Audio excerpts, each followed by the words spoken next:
Erse atsatas. Erse atsatas. Oui. Non. Oui. Oh non. Ça embellit le quotidien. Ça le rend plus joyeux. C'est beaucoup de responsabilités. Ça aide à devenir adulte. Ça exige des sacrifices. Ça permet de perpétuer une famille, de transmettre des traditions, des valeurs et ses blessures. Mettre un enfant au monde. C'est la décision la plus bouleversante qu'un être humain ait à prendre dans sa vie. Non ? Il serait donc sage de réfléchir à 2 fois à ses compétences altruistes et au plaisir qu'on peut en retirer. Est-ce toujours le cas ? Ça se passe il y a longtemps, très longtemps, dans un village. Ce village est situé aux portes du désert, mais un désert caillouteux. De l'autre côté, il y a des collines verdoyantes couvertes d'arbres fruitiers. Et dans ce village, il y a Jamila, une épaisse chevelure noire, des grands yeux sombres qu'elle souligne d'un trait de colle, une bouche pulpeuse et une taille de guêpe. Quand elle se promène dans le souk, les femmes plissent des yeux sur son passage et les hommes les écarquillent. Tous les jeunes gens des environs lui tournent autour pour en faire leur reine. Mais elle, c'est sur le marchand d'étoffes qu'elle a jeté son dévolu. Au grand gaillard, richement vêtu, le regard rieur, une fine moustache au-dessus de lèvres charnues. Quand elle s'arrête à son étal, leurs mains se frôlent sur le tissu. L'air est électrique.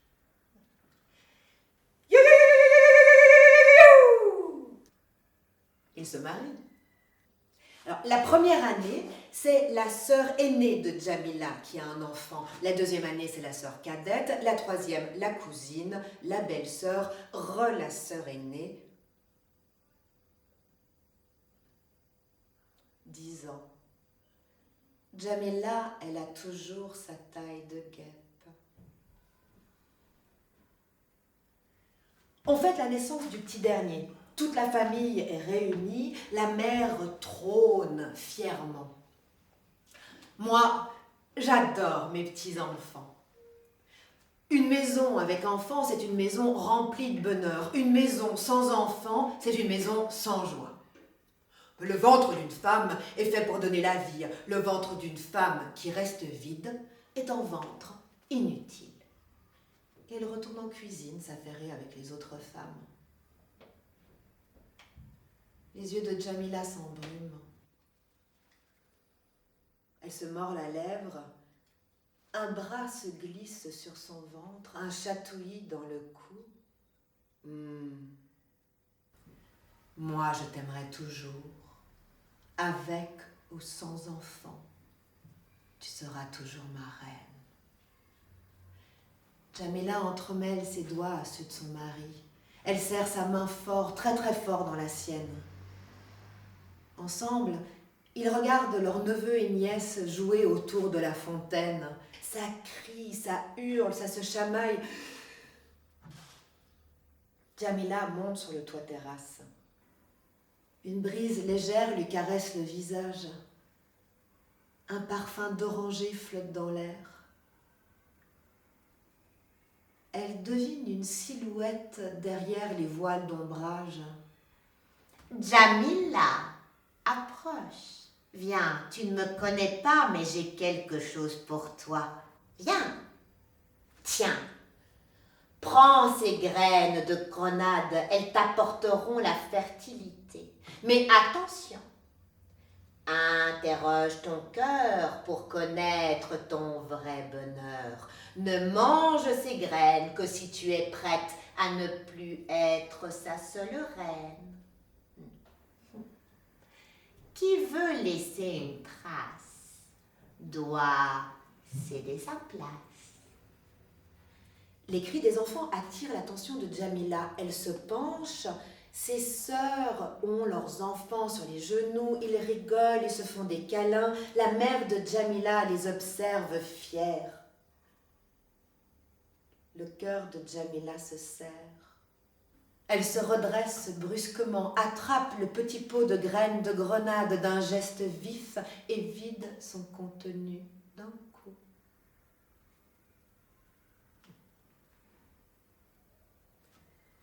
Les grenadiers sont à nouveau en fleurs.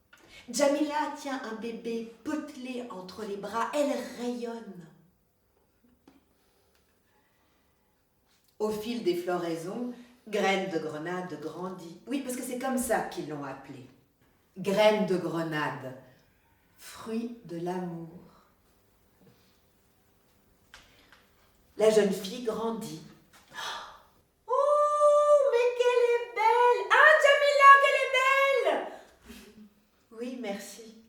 Oh, moi, tu es encore plus douce et gentille qu'avant. Ah, Djamila! Oui, merci. Oh, Djamila, c'est tout toi, mais en mieux. La poitrine de graines de grenade pointe. Celle de Djamila se détend. Son teint rosit, le sien flétrit. Son cœur s'épanouit, le sien s'assèche. Un soir, Djamila est accoudée à la fenêtre. Elle regarde son reflet dans la vitre.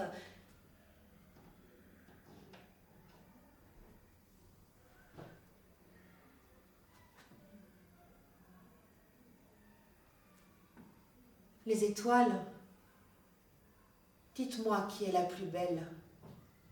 Graine de grenade ou moi?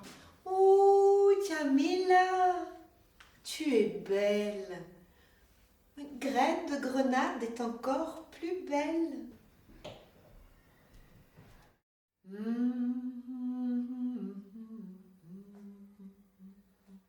Au milieu du désert, la luminosité est aveuglante, des cailloux à perte de vue, le silence est étouffant. Djamila, elle marche à longues enjambées, Graine de grenade trottine derrière elle, elle lui attrape les jupons.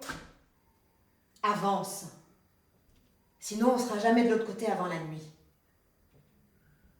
Graine de grenade serre ses poings. Elle a les joues rouges, les yeux lui piquent, et elle marche, marche, marche. La nuit se lève. Tu as tellement traîné qu'on va devoir passer la nuit ici. Graine de grenade se recroqueville sur le sol. Elle cale son petit baluchon sous la tête. Maman, s'il te plaît, viens à côté de moi, j'ai peur. Sa mère s'exécute. Graine de grenade coud l'ourlet de sa robe à celui de sa mère. Elle natte ses cheveux à ceux de sa mère. Elle colle son bras à celui de sa mère. Elle se blottit contre elle, tout contre elle. Sa mère lui caresse les cheveux.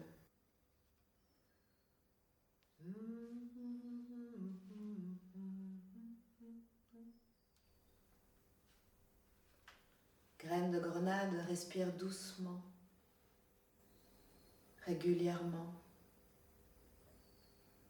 Elle n'entend pas. Elle ne sent pas. Le bras se décoller, la natte se défaire, l'ourlet se découdre, les pas s'éloigner.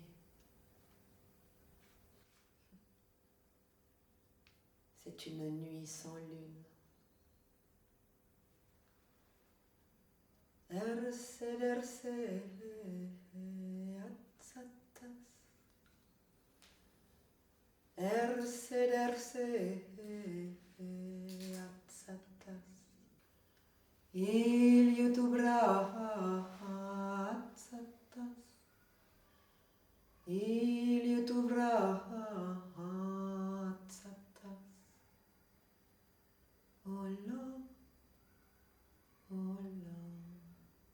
Le soleil est déjà haut dans le ciel. Graine de Grenade sent quelque chose de rugueux et d'humide contre sa joue. Elle ouvre les yeux. Face à elle, deux fines pattes brunes juchées sur des sabots. Elle se redresse. Un nouveau coup de langue. Une gazelle. 2 gazelles, 3 gazelles, un troupeau de gazelles. Maman? Maman?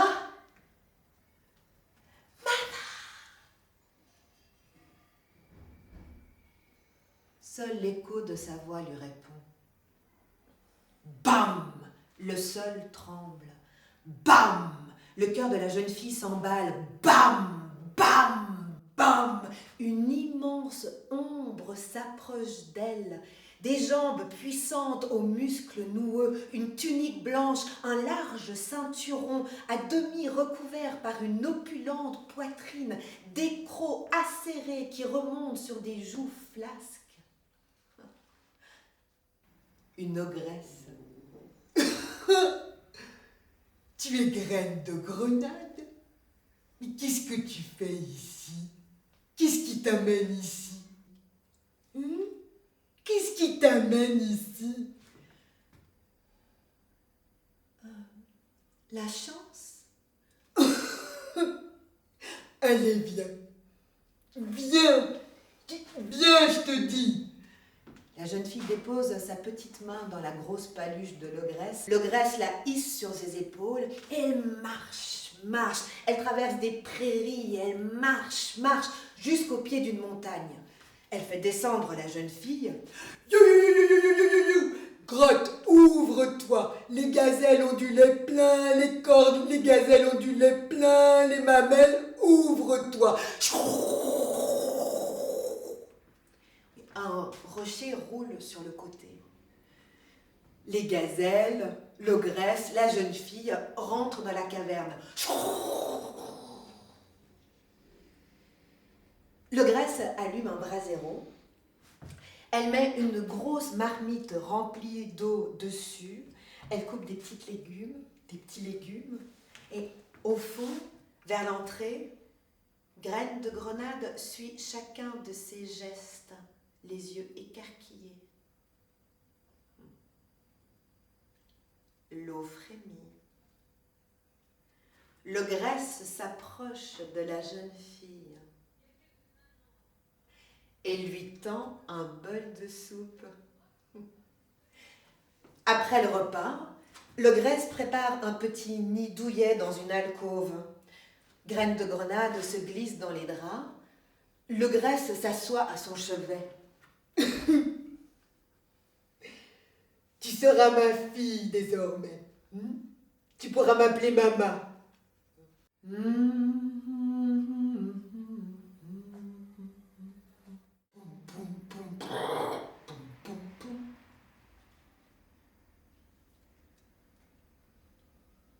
Graine de Grenade, tu es là? C'est moi, maman. Maman? Tu es toujours vivante. J'étais tellement heureuse quand le marchand m'a dit que tu étais toujours vivante. Ouvre que je te serre dans mes bras et que je vois à quel point tu es devenue belle. Vraiment, vraiment belle.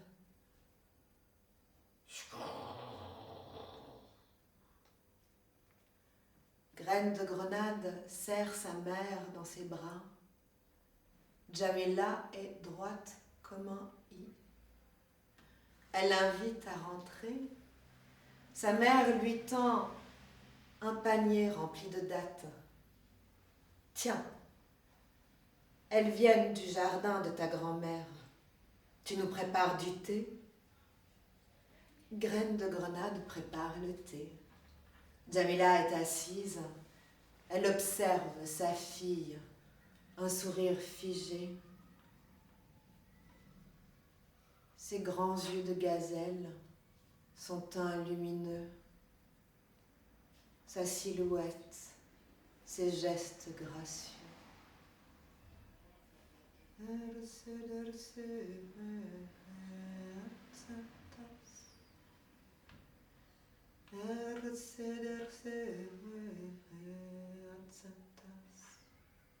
Jamila s'approche de sa fille, lui tend une date.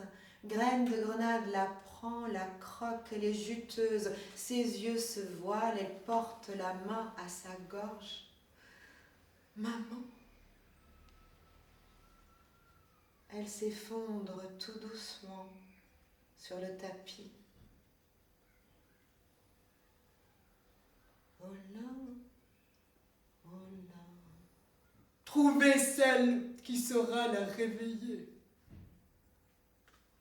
Les chameaux décollent et ils marchent dans le ciel. Ils marchent longtemps. Ils arrivent jusqu'à un palais. Ils descendent devant le palais au moment où un prince en sort.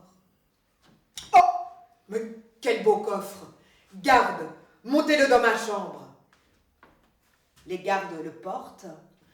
Sur leur passage, les 3 princesses voient le coffre, suivent les gardes, se faufilent dans la chambre du prince, ouvrent le coffre.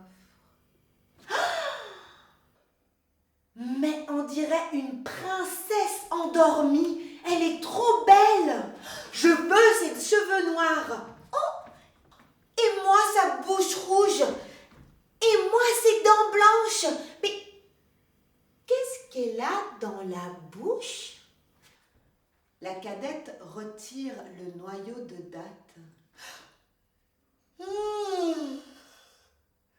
Les 3 sœurs hurlent, s'enfuient. Le prince accourt. Le regard de Graine de Grenade et du prince se croise. Alors vous me croyez ou vous ne me croyez pas, mais là il y a plein de paillettes, un petit air de flûte. L'air est électrique. You, you, you. Il se marie. Alors moi, ce qui est arrivé à Jamila, je ne sais pas. Mais ce que je sais, c'est que Graine de Grenade a laissé sa trace. Et c'est comme ça que cette histoire est venue jusqu'à moi et qu'aujourd'hui, elle est venue jusqu'à vous. Erse